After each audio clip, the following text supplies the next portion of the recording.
Assalamualaikum warahmatullahi wabarakatuh dan salam sejahtera. Izinkan saya memperkenalkan diri saya terlebih dahulu. Bak kata pepatah, tak kenal tak cinta. Nama saya Nur Aisyah Rania binti Muhammad Amnan.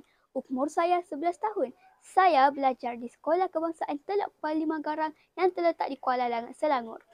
Hobi saya ialah baca buku, manakala cita-cita saya pula ingin menjadi seorang guru. Kod sekolah saya ialah BBA 1009. Pada hari ini, saya akan menghuraikan apa yang telah saya baca ini, iaitu sebuah buku bergambar yang bertajuk Pak Taman Kera Sumbang.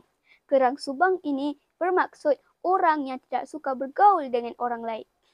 Buku ini mengisahkan tentang pasang suami isteri iaitu Pak Taman dan Mak Banang yang tinggal di Kampung Sejatung. Pak Taman ini bersikap keras sumbang. Mak Banang sering menasihatinya supaya jangan bersikap keras sumbang berterusan.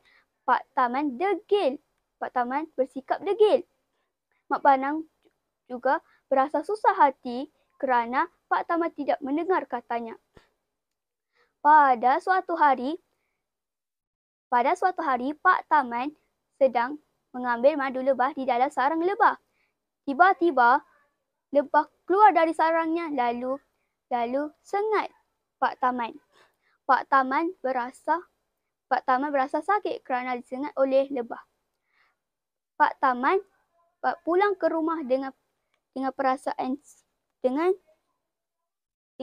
tidak membawa apa-apa. Mak Banang berasa kasihan terhadap Pak Taman. Mak Banang berjumpa dengan Tok Penghulu supaya membawa Pak Taman ke hospital.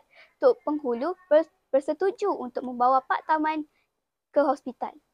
Pak Taman meminta Halim dan Daud untuk menghantar Pak Taman ke hospital.